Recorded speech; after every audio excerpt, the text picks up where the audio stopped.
Got my eyes straight ahead, got my head in the game. With the red light on, I'm just waiting for the change. Keep my head down low. Hi, Jay Fallon, and mate, there is a lot of stories coming out at the moment. It's actually been a bit difficult trying to work out what you actually want to talk about. Everything is happening. 2026 is off to just a flying start. But there's a couple of stories coming out of New South Wales regarding New South Wales police that we need to talk about. So I just want to get straight into these stories. So the first one was that there was the man who died at the hands. Well, there was some interaction with New South Wales police officers. The man has died after being pepper sprayed by police during the arrest. 52-year-old man pepper sprayed during his arrest in Sydney West died after being taken to hospital. Police were called to the address in Homebush at about 8:30 a.m. on the Monday, so a couple of days ago now, in response to reports of an alleged DV incident during the arrest inside the unit. Officers deployed pepper spray. According to a statement from police, a critical investigation has been launched. Not long afterwards, the man experienced what police described as a medical episode. New South Wales Police ambulance paramedics treated him at the scene before transporting him to Westmead Hospital in a critical condition, where he later died. The time of death was recorded at 8:30 p.m. So the crime scene has been established and the conduct of the police is under investigation. We'll just go further down here. It says that according to a report by the US Department of Justice, according to exposure to OC spray can trigger intense pain, coughing, short-term loss of vision, and respiratory distress. The report also found that individuals with asthma or other lung conditions, as well as children, face a heightened risk of death. 2022, New South Wales Police opened a critical incident probe after a 41-year-old man died from following his arrest, during which officers used OC spray. Listen, I think it's interesting the fact that this man has passed away. It's sad for him, obviously, and his family. But yeah, that OC spray a couple of times now has been used and been deployed. And worst case results for this gentleman and also for the police. You pull out the OC spray, you don't think that this is going to happen because you think, okay, it's a less than lethal option. Obviously, you just need to be able to be able to control someone. Someone's a bit agitated, things aren't going as well as you would plan. So you want to use your OC spray, thinking that this is the best thing that you can do, and bang. Not good at all. But here you go, something else that happened in New South Wales as well. So a gentleman has been shot and killed. So a man has been shot dead by police after a siege on New South Wales Central Coast. Police attended a home on Wells Street in Springfield near Gosford in a welfare check just before 3:30 p.m. These welfare checks that get done, we've seen a couple of these. A couple of these have been reported over the last couple of years. Police go in for a welfare check, and next minute someone's dead. It always makes you wonder. I scratch my head sometimes with that. A 40-year-old man at the property armed himself with a screwdriver and other sharp objects. So police established a perimeter around the property. Collie G armed himself with a screwdriver and other sharp objects. That's interesting. Officers continued to try to speak with the man, but police say he refused to cooperate. At about 9:25, the man tried to burn an officer by lighting an aerosol can. Well, you have to be pretty flipping close to try and do that. A tactical police pushed into the property before the man armed himself with a sharp object and stabbed toward an officer multiple times. Police fatally shot the man. One officer received a minor injury during the incident. The man was treated by paramedics but died at the scene. Well, okay, you can see quite easily how he got shot, how he got killed. But heaven forbid that people would maybe not exacerbate the situation, maybe not push in, maybe just continue to try and talk him down, to try and get him to come around. But eventually, this is always what happens. Eventually, the police just keep pushing in, keep going in. I mean, he's armed himself with a lighter, trying to set someone alight. You have to be. We've probably all done it as kids. You have to be really close to try and burn someone with a lighter and a can, an aerosol can.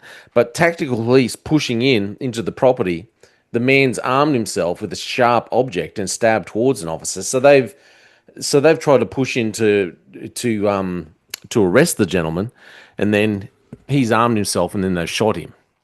Listen, I'm not going to say that the police themselves on the ground did anything wrong, but it does seem like police in general in Australia are a lot quick to use lethal force, a lot quicker to push in and try and affect an arrest rather than just talk someone down. There seems to be a lot more pressure and a lot more pressure to push in and effect an arrest than there used to be. But that's just my own observations. It seems like. So the last one I want to talk about again out of New South Wales. So a female protester, 53. I always wonder about these female or any protester who's a bit older and they're out there. I think, haven't you got something better to do, surely, at your age? Protester detained in Sydney's CBD while wearing a jacket that said "Globalise the Intifada." Says she should never have been arrested and claims police told her the slogan was unlawful. Then, despite them being unable to point to legislation banning its use. So the 53-year-old woman was arrested on Sunday during a protest against the US military intervention in Venezuela. Mate, they will just protest anything. I mean, let's forget the fact that this dictator in Venezuela has just run the country into the ground. He was actually running a criminal organization.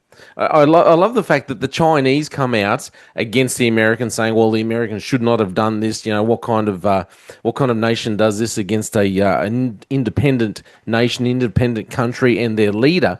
And yet, when Russia did it to Ukraine, the Chinese are very silent because the Chinese are there in the background, just prodding things along, making money out of it, buying oil, and on the DL with them, and same with Russia. So they're all in there feeding the previous Venezuelan government and the corruption there.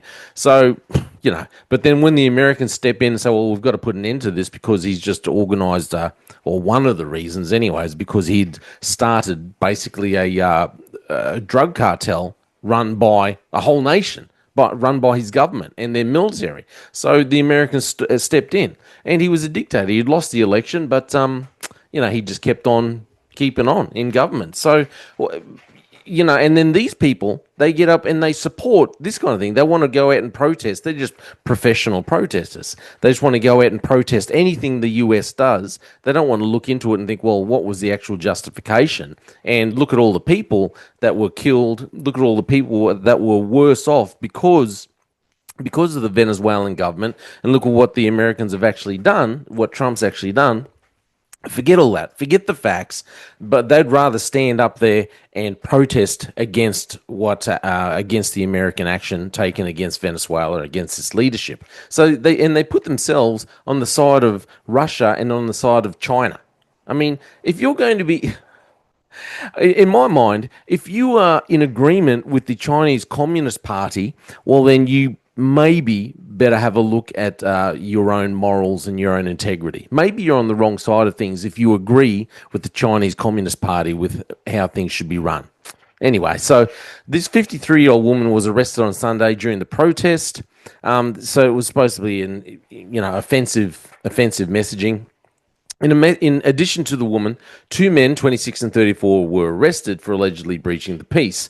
They were all taken to Day Street Police Station and released after the protest without charge, police said. The woman, who asked not to be named for fear of professional repercussions, she's probably a lawyer or a doctor or something, said several police officers approached her at the protest and asked her to remove her jacket. About 300 people attended the protest, despite New South Wales police prohibition on public demonstrations. When the woman asked why, she said police told her the jacket was unlawful. I said to them, "Can you direct me to the specific bit of legislation that outlaws this statement?" She said, "I knew that it was controversial, obviously, but I knew that wasn't a reason for me to be arrested." The woman said police told her they would point her to the legislation once she arrived at the police station, where she would be taken if she did not remove her jacket. When she refused, she was placed under arrest and spent about an hour at the police station before being released. She said no legislation prohibiting the phrase was prohibited. New South Wales police did not respond for further questions. There's no federal criminal offence in Australia that explicitly names "globalise the Intifada" as an illegal slogan. But the New South Wales government wants to expand its hate speech laws to ban certain phrases, including globalise the intifada, which the government views as inciting violence. Intifada is an Arabic word that translates to uprising or shaking off and is the term used by Palestinians for uprisings against Israel. The first Palestinian Intifada occurred between 87 and 93. Listen, a couple of very interesting stories there coming out of New South Wales regarding New South Wales police. In respect to that last story with the arrest of the protester, for one, it does. I always find it interesting when police go around saying, "Oh, this is unlawful. We're going to arrest you," but then they can't actually cite the actual legislation where it's where it gives them the power, the authority to arrest, and then they just release them, and then that's it. It's just you get released, open the door, and then no one wants to talk to you. No one wants to say, "Well, hey, we've detained you. There's a possibility it might have been legal, but we don't want to talk about it now." We've gone and taken your freedom, your liberty away from you. We've forced our authority, we've forced our will. These officers have forced their will and their decision making upon this lady, and then when she gets released, no one wants to talk. But I've said numerous times, part of it, I believe, is police recruitment practices now. This is also why I believe a lot of older police officers have been forced out of the job. Police that would actually question and maybe not arrest, maybe just go there and talk about the slogan and what it means and give advice. People uh, that actually check out legislation, study legislation, know what their powers are, know how far they can go within the legislation, and not just go and start arresting people. Because a lot of times this is what happens. You get junior police at these events and they all get on their high horse and decide, well, we can just go and arrest people and do whatever we want. Then they get back to the station. The duty sergeant or the senior sergeant's there going, well, you can't actually arrest for this. This is what you're doing, and it's not really lawful what you're doing. Let's just release them on the DL and hope that it all goes away. And this is what I think has happened with all the recruitment practices going on around the whole nation. But in saying all this, now I don't agree at all with these protesters. Part of me is sitting there thinking, well, you got arrested, sucked in. But this is where our nation is going. This is what I don't like. I support their right. I don't like it, but okay. If you want to go out and protest and act like a clown, act like a fool, whatever. That's what you want to do. The issue here, the bigger issue here, I believe, is that our right to speak freely is being taken away from us, all under the guise of, as I've been speaking of for the last couple of days, under the guise of, well, we've got this issue, we've got this crisis that's happened. We need to clamp down on all these laws. Hey, let's not worry about the actual issues that are going on. Let's ignore the elephant in the room. Let's ignore the fact that we've invited all these people into our nation that hate, that preach and teach an ideology of hate and murder. Let's forget all that, because it's good for our voting base if we ignore all that and we don't say anything. But what we are going to do is we're going to continue to take away freedom of speech within this nation. We're going to bring in all these hate speech laws. And okay, they've gone and arrested someone who I might agree in. I don't agree. Put it this way: I don't agree with what she is saying, and a lot of people, a lot of Christians won't stand up because they think, well, we don't care what she's saying for what she was saying anyway, so we're not going to say anything.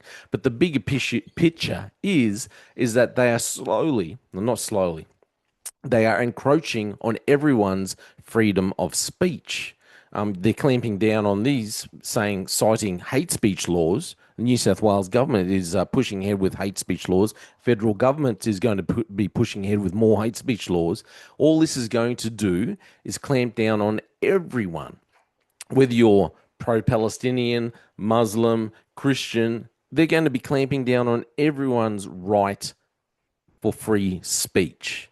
That's all that's going to happen here, under the guise of, well, these we want to clamp down on hate speech. We don't want to offend people. You're inciting violence when maybe all you're doing is pointing out a few home truths, or you're just speaking your mind. Even if I don't agree with it, I don't think that you should be arrested, and I don't think that the government should be allowed to just ram through these hate speech laws. We're declaring everything as hate speech, when in actual fact it's just speech that some people don't like.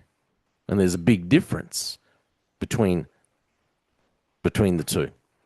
Let me know what you think. Obviously, there's lots of thoughts out there about this. But yeah, as I said, the government is just using the crisis, using what we've seen happen, the tragedy that we saw happen in New South Wales at Bondi last month. They're just using this to ram through all these hate speech laws and take away more of our freedoms, take away more. And we are just, I don't know, maybe we just burying our head in the sand, or we're just too oblivious to the whole thing. Everyone's trying to get back to normal. It's a new year. Let's try and make money, try and do everything else. And the government is just taking away more freedom, more of our freedom. Anyway, this is all my opinion. Please let me know what you think. Very interesting what's happening in New South Wales. My name is Jay Fallon.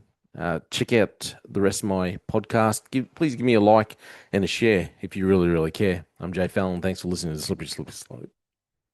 They just fuel a desire that will take me higher.